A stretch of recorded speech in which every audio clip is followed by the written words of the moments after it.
I believe I'm dealing with sensible people, so when I say this, it shouldn't offend anybody. But what people would want for the people they love is to be fair to them.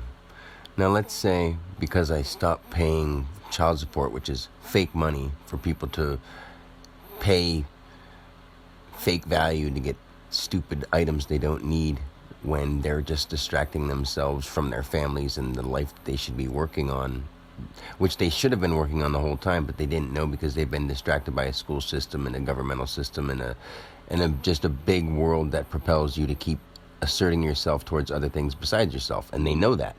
But now, since somebody, whether it's a family member or if I'm like an ex or if I'm like just a stranger, whatever they are, in relation to my person, if they don't hear what I'm saying and understand that this is for their best good of all, that they've ever had an option of actually steering themselves towards a world of not listening to anyone else telling you how you live your life. Now, when I say that, I can use my kids for an example. Say my daughter Jasmine and my son Leo, they're young, so they are not allowed to like make their own say.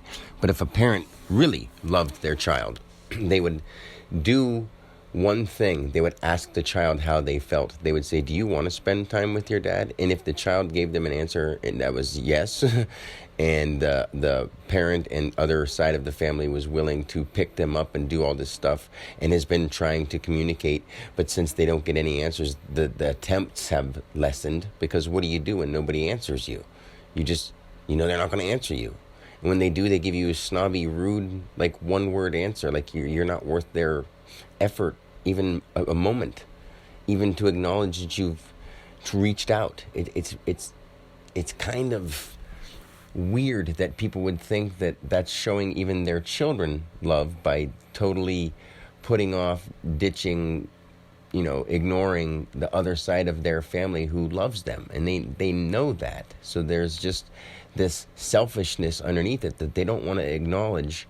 But until they do, they're harming the people they care about. And that's just being sensible.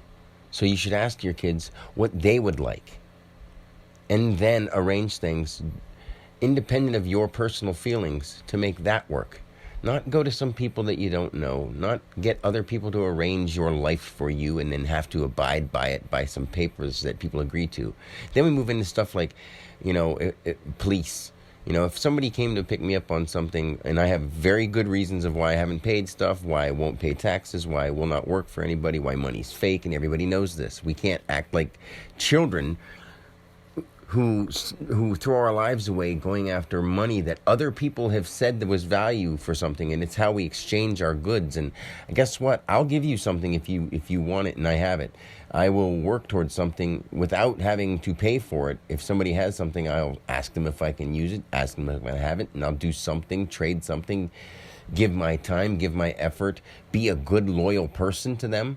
For in those ways is how we really interact with each other in a loving, caring, person-to-person way. We're not just items in each other's lives. We should be treating each other like living beings who we care about, not just marketing buddies or trade commerce partners. I mean, it's the craziest situation we've moved ourselves into and allowed it to become.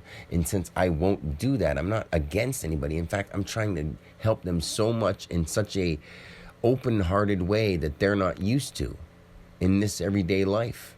They're not used to it. And they think that I must be making this up or saying this and it's going to change, and it never changes. This is me all the time. Like, I do say exactly what is true or how I feel in the best way I can put it out. I'm never really wrong. I may just say things in a harsh way sometimes because I'm done. At moments I can't find the patience to keep waiting for people to listen to something that makes complete sense. If a cop was to come and arrest me and not care enough to listen to my personal side of it, because it's not their job to do that. Their job is to bring me in. I'm like, don't you realize that you're just like a fetch-em boy for somebody to go pick up somebody, and to not care with the details why, just because someone said so. And if I was to say to you, you're living, and I acknowledge that, and I appreciate you, I respect you as a person, you're doing your job, fine.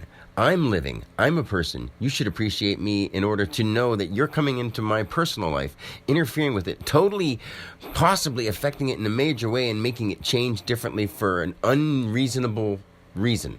Like, it's not even up to you to tell me how I should be towards my children. And because the people who are supposed to be doing things and being adults aren't following through, you're just coming to make sure that the paper and the money is exchanged. That's all you're worried about. You're not worried about the kids, because if you were, you would listen to me, because I'm making complete sense when it comes to the health and the well-being of these kids and these people, or the ones that are involved. Like, I care more about the well-being of our world than what people think of me personally. I don't care to make sure that they approve of how I appear to them. I will be honest. That's the best part that anyone can offer other people, is honesty. I don't care if they like the way it comes across at that point in time, because most of the times it'll be very pleasant and very heartfelt, and you'll see it. But there's other times where I just can't be that nice little waiting for my turn to speak kind of guy, because I've been through so many insanely monumental things that the history books that we know about mean nothing compared to what I have experienced, and that I'm trying to share with people. And it sounds so monstrously amazing that people just can't believe it, but it's my life and I can't not believe it. It is what it is for me. So what do other people suggest when I'm a sober person for 3 years and beyond, and haven't been able to separate myself from spirit? I can't, and I don't want to. I would be forbidden to. I tell everybody that they have no idea why these gurus and people like that who say very meaningful things, and I never mean to talk bad about. I'm not trying to say they're doing anything bad. They're just leaving things out.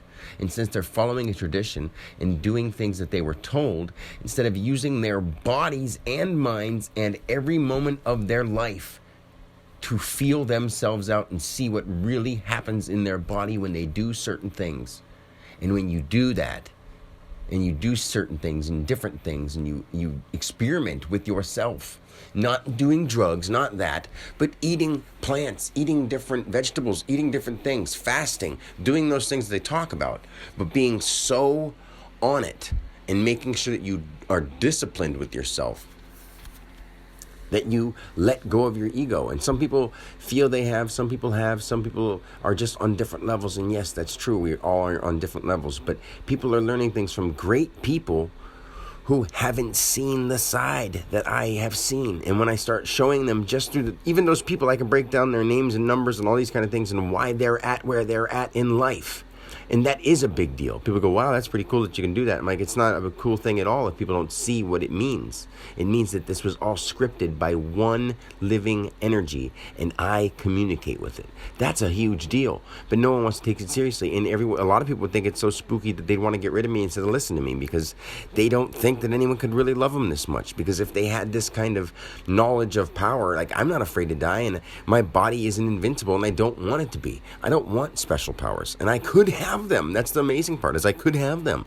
But people would think that means sparkles and flowing magic is going to just appear in the air in front of them because it's what they see on TV. That's not how real magic works. Real magic works when people can say something right in front of you, and then it happens. And then it happens. And then it happens. And you're like, how is that even possible? And you just get boggled. I've done it to my parents hundreds of times, and they just haven't thought about it too much. I made rainbows appear and rain happen and skies clear and just the craziest things happen. I've made weather change. And instead, every day I hear my dad tell me what the weatherman says at 8 in the morning and noon and 6. And I'm like, just fine, Dad. I'm done. I can't keep trying. So when people don't want you to help them, you stop trying. It doesn't mean that you're not here for them. It just means that that's not working. And what's the point of trying something with people if it's not working? If they don't want to hear it, what do? Just shut up, zip your lip, and then they say, you got to make sure you pay us our money. And I say, are you kidding me, dude? After what I can actually offer people, you want me to go live in this circus tent for you? I'm out of the circus. I retire from the everyday American world, even though I live in what they call America. I don't. I live in God's world. I live in reality. I live in true reality. There's no government in true reality. There's no rules in true reality. There's just truth. There's just what is. There's just being respectful and caring towards everything and everyone. That's what's true. And if you don't do that, you're not even being true to yourself. So be assholes to each other. Ruin each other's lives. Hate things. Be hurtful. Destroy stuff. Do all the crazy things you want to. And if that's what you want to do with your life, so help me God. Go ahead. You'll see why you shouldn't have. But why wait until the end of your life to see that lesson when you could see the truth right now and start making shit better for the world? Every day, all the time. And that would be what you do with your life. Not whatever your job is. No matter how seriously you take it, it's not what you really are. You were born as something else. You are here and are here for a reason. And it's not what you think. It's nothing that you've been doing. Ever. Anyone. Yet. Until now. Now, if you want your true meaning of life, just ask. I can't make people do it. I can't make people do what's best for them. But I know what it is. And I'm not joking. You can at least hear it out. Why wouldn't you? It takes a little bit more than a few minutes. It takes your time and effort, too. I'm a messenger. I can't make you listen to me. But I love you enough to keep trying. So, you'll hear a lot more from me. Peace.